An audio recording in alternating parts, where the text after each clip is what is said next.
There is a war happening around you right now, and almost no one can see it. It isn't fought with weapons. It isn't fought with money, even though money is often its reward. It is fought with perception, with who controls the story, who controls the room, who controls the silence after they speak. Robert Greene spent over a decade studying history's most ruthless strategists, from Machiavelli to Sun Tzu, from Bismarck to the courtiers of Louis XIV. And he arrived at a conclusion that most people are too afraid to admit. Power is not evil. Power is neutral. It is a force like gravity, and whether you use it or ignore it, it is still acting on you. The people who refuse to study power don't escape it. They simply become its victims. They are the ones blindsided in office politics, betrayed by friends they trusted completely, manipulated by charming partners who read them like an open book. They call it bad luck. It isn't luck. It's ignorance of the game everyone else is already playing. Today, we are going to dismantle the psychology of power, the real mechanics behind influence, manipulation, seduction, and control.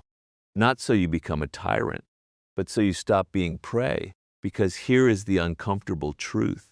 In every negotiation, every relationship, every boardroom, every friendship, someone is reading the emotional currents, someone is calculating the next move, someone is watching for weakness. The only question is whether that someone is you. By the end of this, you will understand why the most dangerous people are never the loud ones.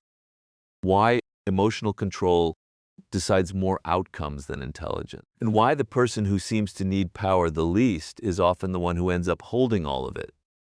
Let's begin. Most people think power comes from a title, a CEO badge, a government seal, a large bank account. This is the first illusion that must be destroyed, because it is precisely this illusion that keeps most people powerless their entire lives. Power does not come from what you have. Power comes from what people believe you have. Consider the courts of Renaissance Italy, the setting Greene returns to again and again in his research. A duke with an empty treasury could still command absolute loyalty because his subjects believed in his strength.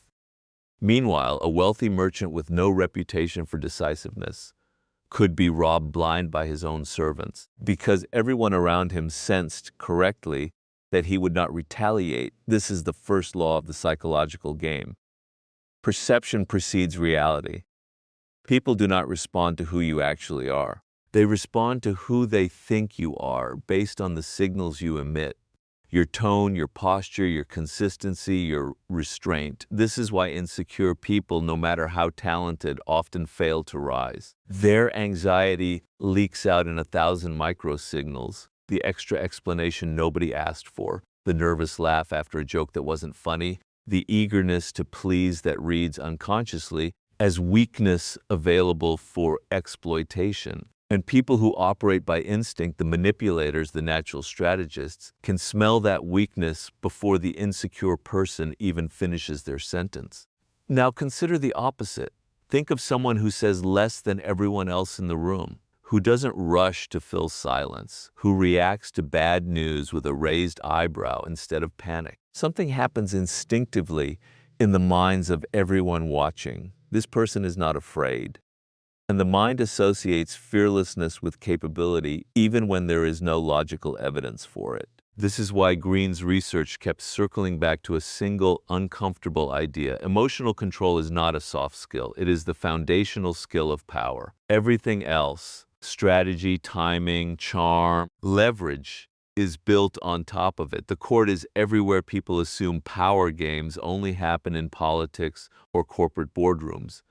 This is dangerously naive. The same dynamics that ruled Louis XIV's court at Versailles govern your family WhatsApp group, your friend circle, your office break room, your relationship. Every human environment with more than two people in it is, whether anyone admits it or not, a court. There is a hierarchy. There are alliances. There is gossip functioning as intelligence gathering. There are people testing your boundaries to see what they can get away with. There are flatterers who want something from you, disguised as friends who simply care. The person who refuses to acknowledge this, who insists, "I don't play games, I'm just honest," is not above the game. They are simply losing it without realizing there was ever a game to lose. Naivety is not virtue in a court. It is vulnerability wearing a disguise. Greene's studies of historical figures like Talleyrand, the French diplomat who survived the Revolution, Napoleon, and the Restoration, switching allegiances each time and still dying peacefully with wealth and influence intact, reveals something chilling. Talleyrand wasn't the most loyal man in French history. He wasn't the most honest. He was simply the most aware. He read rooms before anyone else understood what was happening in them, and he positioned himself accordingly every single time. Why this feels uncomfortable, and why that's the point. If this is making you uneasy, that discomfort is worth sitting with, not avoiding. Most of us are raised with a moral framework that treats strategy as something dirty and authenticity as something pure. But that framework is precisely what keeps good people vulnerable to bad ones. The manipulators of the world are not reading self-help books about being genuine.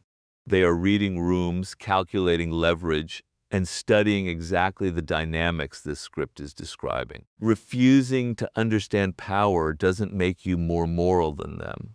It just makes you less equipped to defend yourself or the people you love from those who already understand it perfectly. Understanding power is not the same as abusing it.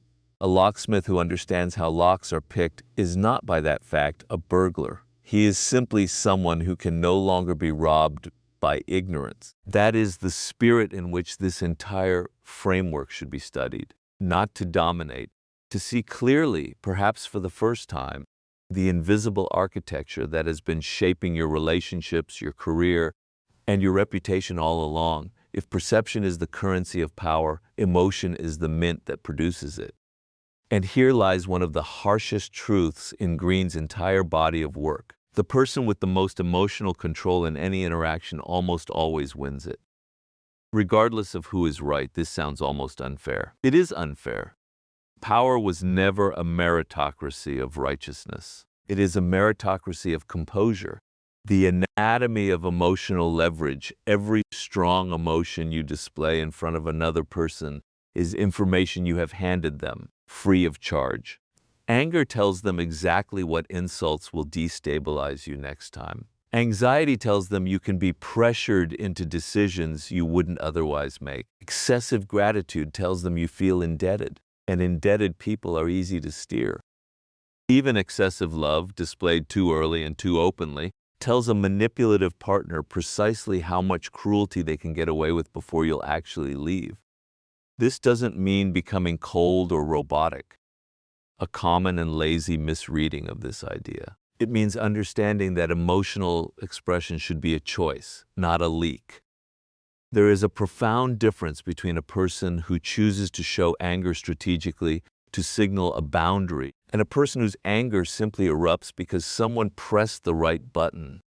The first person is operating a weapon. The second person is the weapon, being operated by someone else. The mirror technique, one of the most consistently documented tools of history's great strategists, is what we might call psychological mirroring, reflecting people's own energy back at them rather than reacting from your own emotional center. When someone is aggressive, the untrained response is to match their aggression or to fold in submission. Both responses hand them control. The first escalates on their terms, the second confirms their dominance. The trained response is neither. It's controlled stillness, enough calm to make the aggressor feel uncomfortably that they are the only one losing composure in the room. This is why, in negotiations, the most dangerous opponent is rarely the one who shouts. It's the one who goes quiet and simply waits. Silence unsettles people who expect a reaction, because silence gives them no new information to work with. And human beings are deeply uncomfortable operating without information. Reading others before they read you emotional control is only half the equation. The other half, arguably the more useful half in daily life, is developing the ability to read the emotional state of others before they've fully articulated it.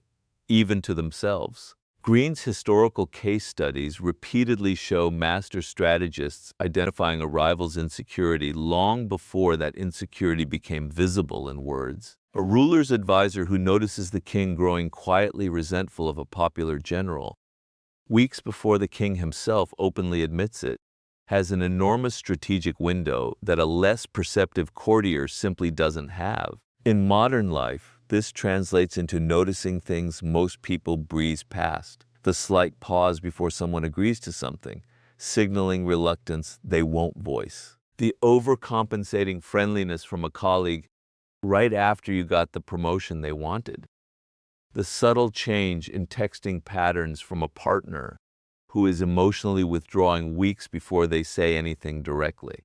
None of this requires mysticism. It requires attention, the willingness to watch behavior more closely than you listen to words, because behavior is far harder to fake convincingly over time. The trap of reactivity here is the pattern that destroys otherwise capable, intelligent people. They let their emotions dictate their timing. They send the furious email the moment they feel furious. They confront the friend the second the hurt registers.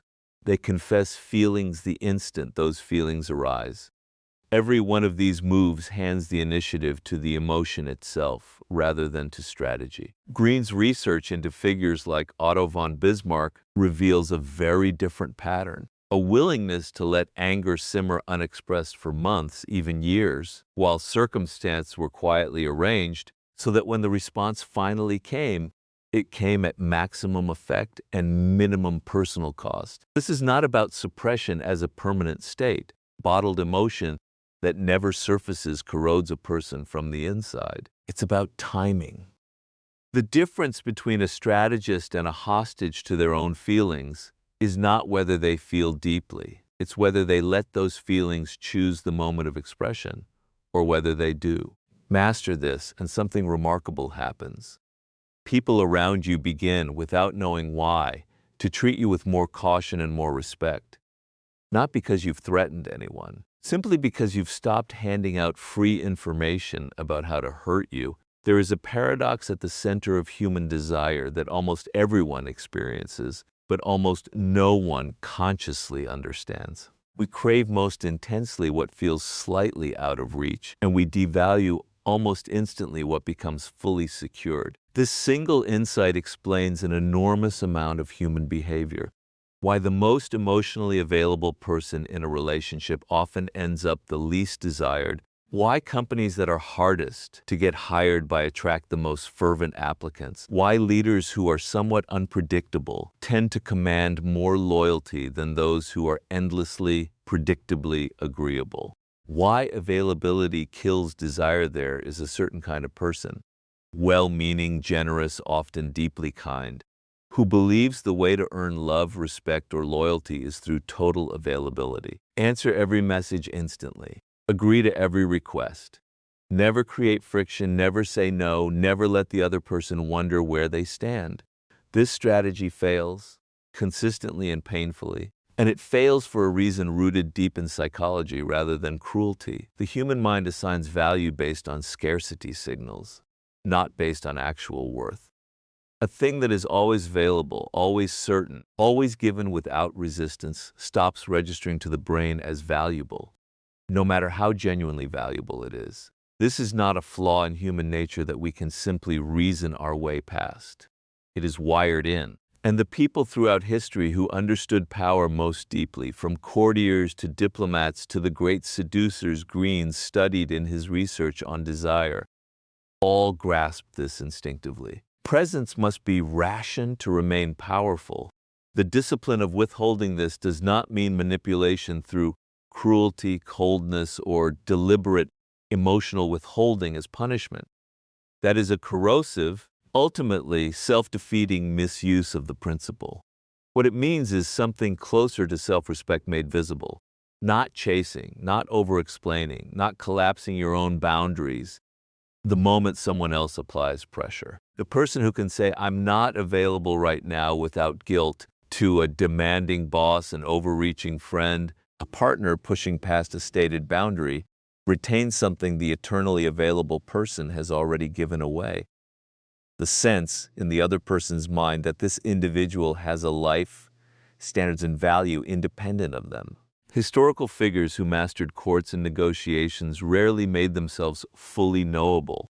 Elizabeth I of England famously cultivated ambiguity around her intentions, including her marital intentions, for decades, and that very ambiguity kept the great powers of Europe cautious, courting, and unable to fully predict or control her.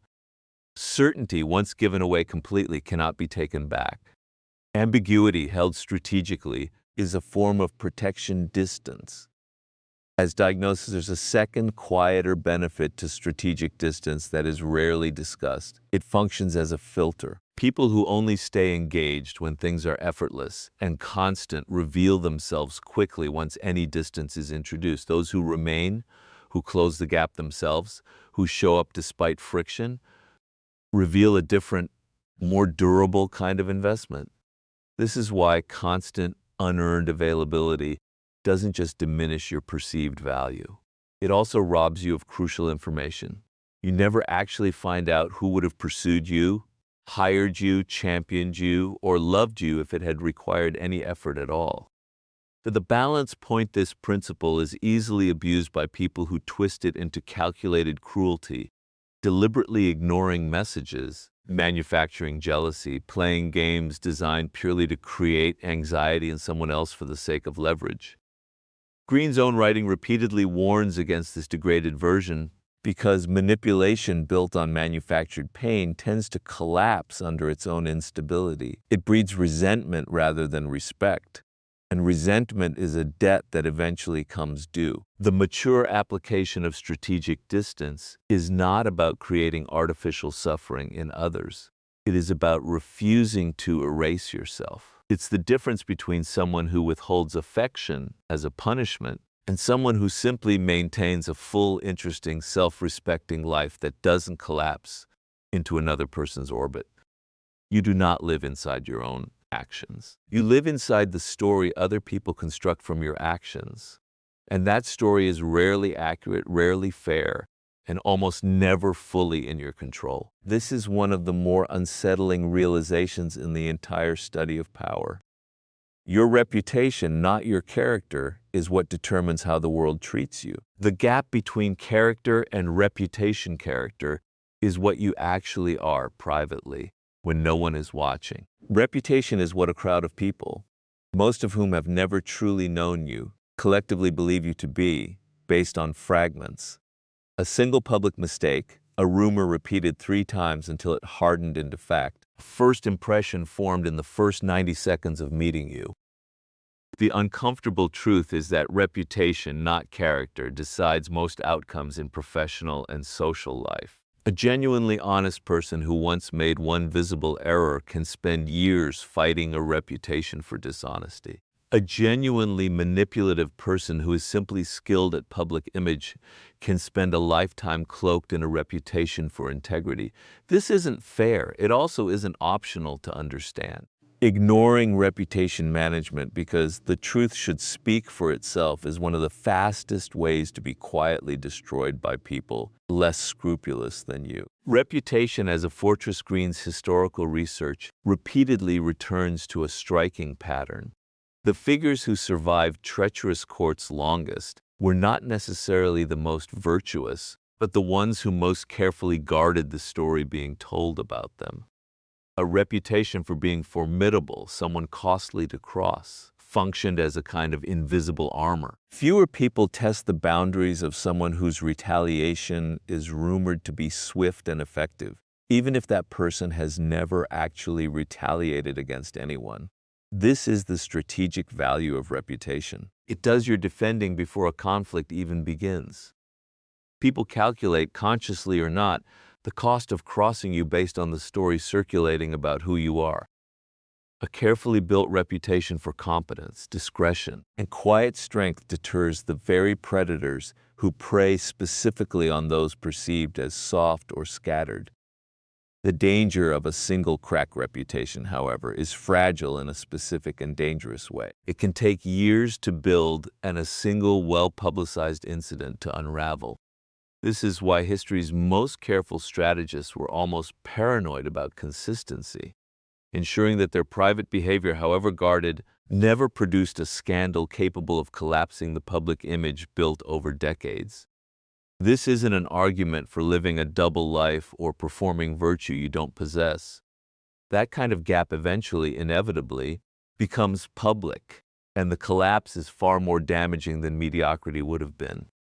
It is an argument for closing the gap between who you privately are and who you publicly claim to be, so that no single leak can destroy you. Controlling the narrative before others do there is a specific, often overlooked skill here, getting ahead of a negative story before your enemies get to tell it first. Silence, in the face of a damaging rumor, is frequently mistaken for confirmation. The strategists Greene studied rarely let accusations sit unanswered for long, not through panic denial, which often looks worse than the original accusation, but through calm, controlled reframing, delivered on their own terms and timeline. This is a skill almost no one is taught, and its absence has ended careers, marriages, and friendships that could have survived with a slightly more deliberate response. The instinct in crisis is to go silent out of shame or to overreact out of panic. Both instincts, unchecked, hand control of your own story to someone else. The long game of reputation, finally.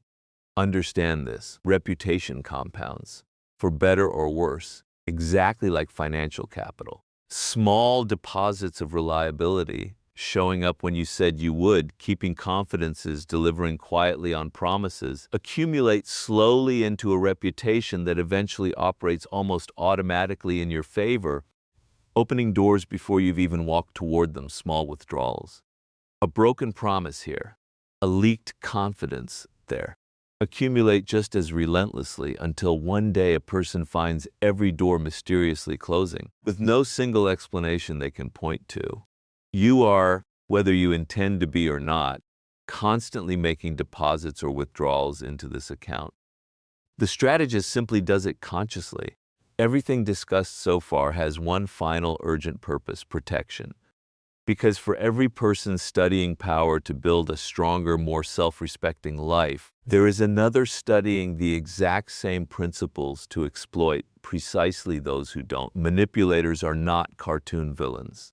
They rarely announce themselves. In fact, the most dangerous ones are almost always the most likable people in the room at first, because charm, not menace, is the actual delivery mechanism for manipulation. Understanding their patterns is not paranoia. It is the single most practical form of self-defense available to you. The love-bombing pattern, one of the most well-documented manipulation tactics. Visible across history in courts, in cults, and in modern toxic relationships alike, is the deliberate acceleration of intimacy. Overwhelming affection, attention, and validation delivered before trust has been earned through time and consistency. This feels wonderful in the moment, which is precisely the danger. The manipulator understands, whether consciously or instinctively, that a person flooded with validation lowers their guard far faster than a person who receives it gradually. The rule worth internalizing: intensity that arrives before time has passed is a warning sign, not a compliment. Genuine trust is built slowly, through consistency across many small moments. Trust manufactured quickly is usually being manufactured for something. The manufactured debt a second pattern. Manipulators frequently create a sense of obligation through unsolicited favors, gifts, or gestures of generosity, not out of genuine goodwill, but to install a psychological debt that can later be called in. After everything I've done for you becomes a leash, applied only once the other person is already emotionally entangled. The defense here isn't cynicism toward all generosity. That would make a person incapable of receiving real kindness, which is its own kind of damage. The defense is noticing the pattern. Generosity followed swiftly by requests, guilt, or pressure is fundamentally different from generosity that expects nothing and asks for nothing. Isolation disguised as devotion, perhaps the most dangerous and historically consistent manipulation pattern, visible from royal courts to modern relationships, is the gradual isolation of a target from outside perspectives. Friends, family, mentors, anyone capable of offering an objective view. This is rarely presented as isolation. It's presented as intimacy. I just want it to be us. They don't understand us the way I do. Why do you need them when you have me? The strategic function is simple and chilling. A person cut off from outside perspective loses their ability to reality check what's happening to them. Confusion, once a person has no outside voice to compare notes with, becomes far easier to manufacture and far harder to escape. The protective habit worth building deliberately: never let any single relationship, romantic, professional, or otherwise, become your only source of feedback about reality. Keep outside relationships alive specifically because they are your early warning system. Gaslighting as a control mechanism, perhaps the cruelest and most psychologically damaging pattern, is the deliberate erosion of someone's trust in their own perception. Insisting a conversation didn't happen the way it clearly did, that a promise wasn't made, that a person is too sensitive or remembering it wrong, repeated consistently enough that the target begins doubting their own memory and judgment. This is not a minor communication style difference. It is one of the most corrosive manipulation tactics that exists because it doesn't just win a single argument. It dismantles a person's confidence in their own mind over time, making them progressively easier to control. The defense against this is unglamorous but essential. Documentation and outside perspective. Writing things down, talking to a trusted friend about what actually happened in real time before memory can be reshaped. Trusting a consistent pattern of your own perceptions over the insistence of one person that you're constantly wrong about reality. The core principle every manipulation tactic ultimately relies on the same vulnerability. A target who doubts their own judgment more than they doubt the manipulator's intentions. This is why emotional self-trust, built through the self-awareness discussed earlier in this study, is not just a tool for gaining power. It is the primary shield against losing it to someone else. Everything discussed to this point could, in the wrong hands, curdle into something ugly, a manual for cold manipulation detached from any deeper purpose. That would be a fundamental misunderstanding of what this entire study has actually been building toward. Because here is the final uncomfortable law that Greene's research circles back to again and again across every historical case study, every court, every empire that eventually collapsed under its own appetite. Power pursued for its own sake eventually consumes the person pursuing it. The emptiness at the top history is littered with figures who clawed their way to enormous power and found, once they arrived, a hollow and paranoid existence rather than the satisfaction they expected. Absolute rulers who trusted no one because they had spent decades teaching everyone around them that trust was for the naive. Corporate titans who won every negotiation and lost every relationship that mattered, because the same coldness that won boardrooms froze out spouses, children, and friends. This is not a moral lecture tacked onto the end of a strategic framework. It is, in fact, the most strategic insight of all. Power that isolates you is power that has already begun destroying you, even while it appears from the outside to be working perfectly. Power as instrument, not identity, the healthiest and most sustainable relationship to power, visible in the handful of historical figures who wielded enormous influence and still died with loyal allies, genuine relationships, and some form of peace treats power as an instrument, never an identity. It is a tool used to protect what matters: your family, your values, your work, your ability to move through the world without being exploited by people less scrupulous than you. The moment power becomes the goal itself, rather than the means to something deeper, something breaks. The pursuit becomes insatiable because there is no external achievement, no title, no fortune, no throne that can fill a hole that was never actually about achievement to begin with. The difference between strength and cruelty, nothing in this entire study has argued for cruelty. Emotional control is not coldness. Strategic distance is not manipulation. Reputation management is not deceit. Recognizing manipulators is not becoming one. Every principle covered here can and should be used in